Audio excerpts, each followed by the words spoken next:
बिस्मिल्लाहिर्रहमानिर्रहीम अस्सलामुअलैकुम रहमतुल्लाह। इसराइल ने जो अपने बॉर्डर्स के ऊपर बड़े ख़तरनाक किस्म के मिज़ाइल और डिफेंस सिस्टम को तैनात किया है। अब आप ज़रा इमेजिन करें कि इसराइल को कौन सी अभी भी थ्रेट्स मौजूद हैं। उन्होंने ट्रम्प के ज़रिए इस्लामी ममालिक के साथ, अरब ममालिक के साथ मुआहदा कर लिया है। फ़लस्तीन की आज़ादी और गज़ा की आज़ादी के ऊपर इन लोगों ने अब साइन कर दिए हैं, दस्तखत कर दिए हैं। और आलम इस्लाम की बड़ी बड़ी ताकतें, चाहे उनके साथ धोखा दिया गया, चाहे उनके साथ दो नंबरी की गई, लेकिन इसके बावजूद वो इस बात के ऊपर राज़ी है, रजामंद है कि ठीक है, हम लार्जर इंटरेस्ट में अमेरिका के साथ, सऊदी अरब के साथ और इसराइल के साथ चलने के लिए तैयार है। लेकिन अब जो इसराइल की जानिब से अपने बॉर्डर्स के ऊपर डिफेंस सिस्टम को, मिसाइल को तैनात किया जा रहा है, ये एक खुल्लम खुल्ला उनकी जानिब से धमकी दी जा रही है।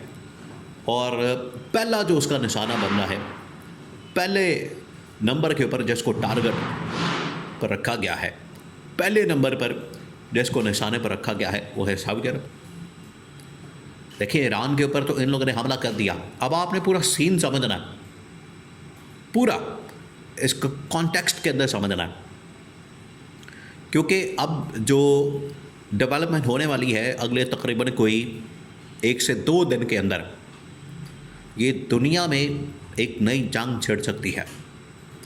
अगर इसको सही तरीके से सियासी तौर पर, सफारती तौर पर, बातचीत के ज़रिए, डायलॉग के ज़रिए इसे हल ना किया गया, अगर इसके ऊपर बात ना की गई, अगर इसके ऊपर आलमी ताकतों ने बैठकर इसका हल ना निकाला और इसके ऊपर बात ना की, तो फिर आप यकीन करें कि दुनिया में एक नई जंग छिड़ सकती है। अब सीन क्या हुआ? सीन ये हुआ कि इसराइल तो यहाँ पर एक, आपको पता है कि ऐसे हाथी की तरह ऑपरेट कर रहा था कि जिसको मर्जी अपने नीचे रौंद के जा रहा है। उसने पहले ईरान के ऊपर हमला किया, डायरेक्ट हमला, और कहा कि ईरान हमारे लिए एक बहुत बड़ी थ्रेट बन चुका है, उसके पास एटमी असासे मौजूद हैं, वो एटमी ताकत बनने वाला है, लिहाजा उनकी साइट्स के ऊपर हमला किया जाए। और अमेरिका के साथ उसने साजबाज करके, साजिश करके ईरान के ऊपर हमला करवा दिया।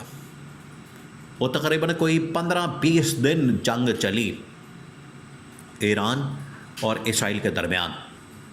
ईरान ने हिम्मत नहीं हारी।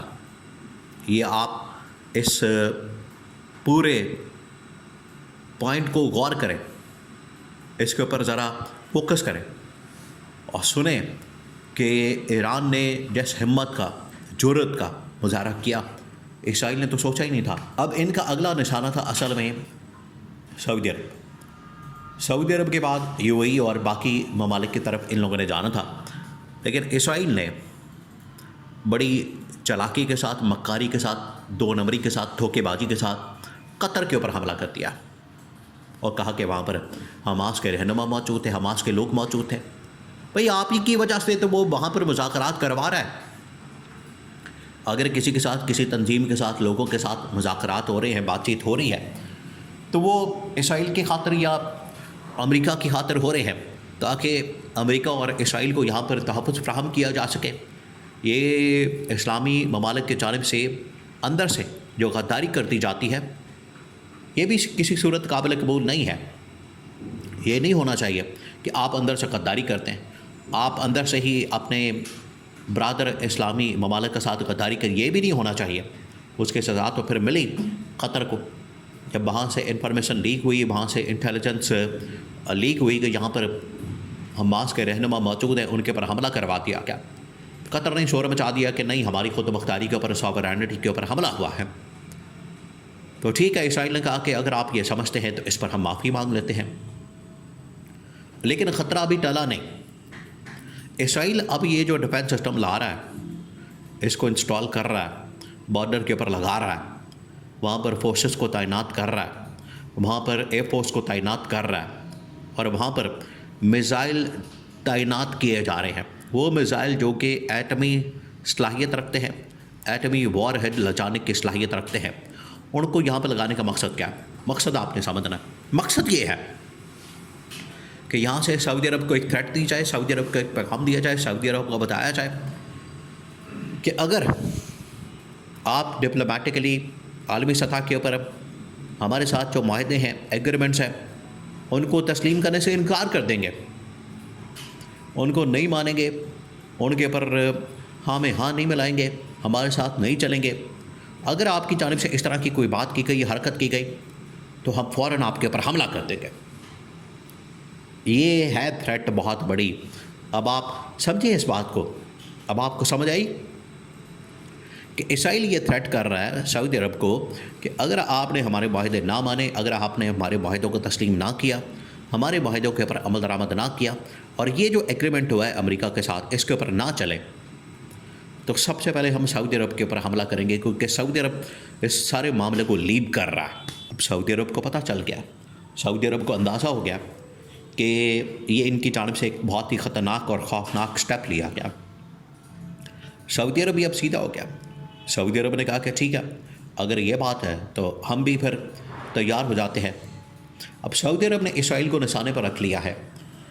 अब इसराइल को निशाने पर रखने के लिए दुनिया में किसी भी मुल्क में इतनी ताकत मौजूद नहीं है कि जवाब दे सके, सिवाय ईरान के। और पाकिस्तान के अंदर आज ये लोग मानने पर मजबूर है, इमरान खान के मुखालिफिन भी ये बात मानने पर मजबूर है। उनकी जानिब से ये बात की जाती है कि इमरान खान ने जिस तरीके से नरेंद्र मोदी को जवाब दिया और इसराइल को जवाब दिया, नेतन्याहू को जवाब दिया, वो इमरान खान ही काम कर सकता है। तो अब मोहम्मद बिन सलमान ये चाहते हैं, उनकी ये ख्वाहिश है कि इमरान खान को बाहर लाया जाए, इमरान खान को बुलाया जाए और इमरान खान के ज़रिए से इसराइल को निशाने पर रखा जाए और इसराइल को जवाब दिया जाए।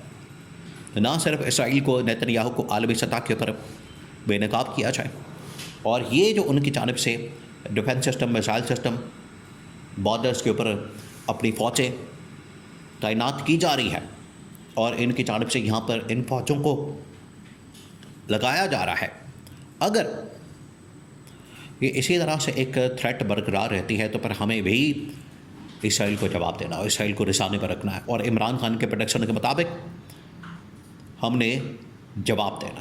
तो इसराइल निशाने पर आ गया, सऊदी अरब ने इसका ग्रीन सिग्नल दे दिया, गो हेड दे दिया कि ये जो अब इसने हरकत की है अपना डिफेंस सिस्टम, मिसाइल सिस्टम वहाँ पर तैनात करने की, इसका जवाब अब आएगा, इसका अब जवाब आएगा। ये नहीं हो सकता कि जवाब दिए बगैर हम इसको छोड़ दें।